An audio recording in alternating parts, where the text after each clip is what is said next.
আসসালামু আলাইকুম বন্ধুরা, আমরা আসছি সবলডান্ডি ইউনিয়নের একটা ভাই তার উঠানে সবজি চাষ করছেন।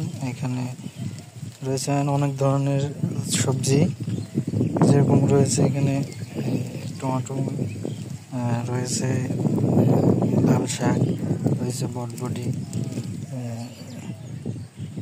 রয়েছে মিষ্টি কুমড়া।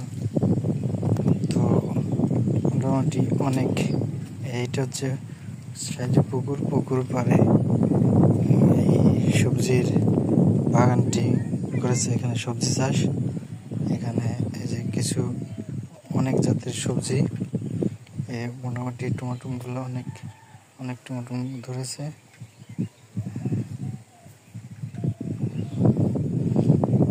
এখানে আছে বেগুন গাছ, বেগুন সাজ ধরছে, আছে মরিচ গাছ।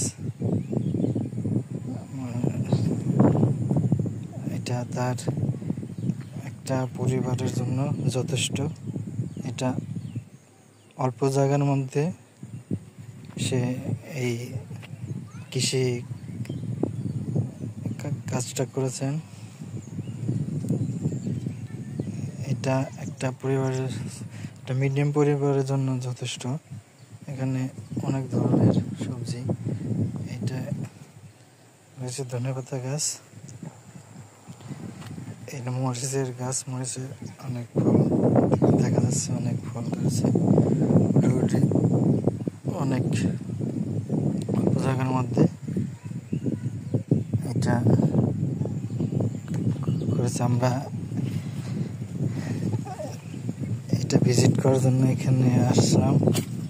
এখানে পুরো এই পাশে রয়েছে একটা পুকুর, এই পাশে আর একটা পুকুর, মানে দুই পুকুরের মাঝে আপনার এরপরে আর কি এই সবজি বাগানটা। এই পাশে আছে পেঁপে,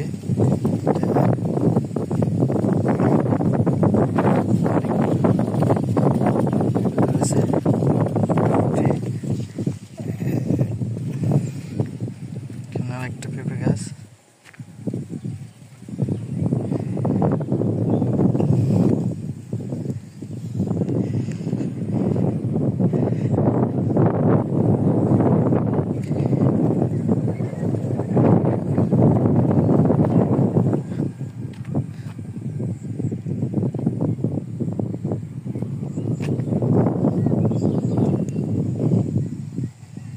বটবটি গাছ,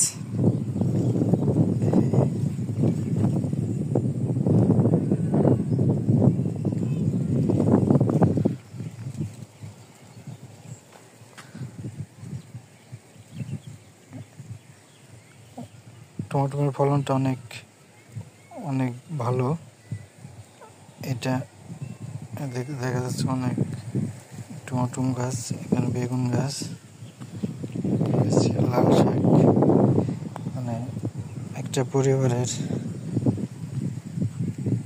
যে সকল সবজি প্রয়োজন সবগুলোই এখানে আছে।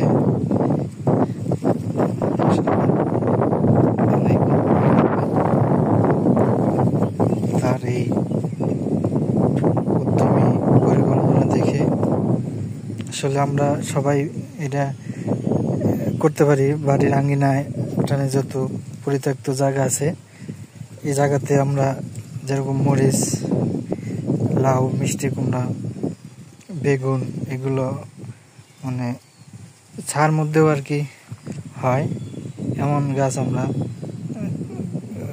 একটা থাকলে আমরা হয়তো বা কিছু সবজি এখান থেকে সংগ্রহ করতে পারি। এখানে দেখা যাচ্ছে অল্প জায়গার মধ্যে সে অনেক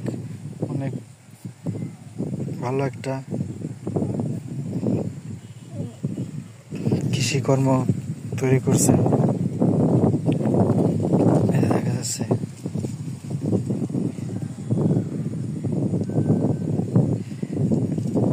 আর এই কাজটা দেখে আপনাদের কেমন লাগলো অবশ্যই আমাদের কমেন্টের মাধ্যমে জানাবেন। এই তার যে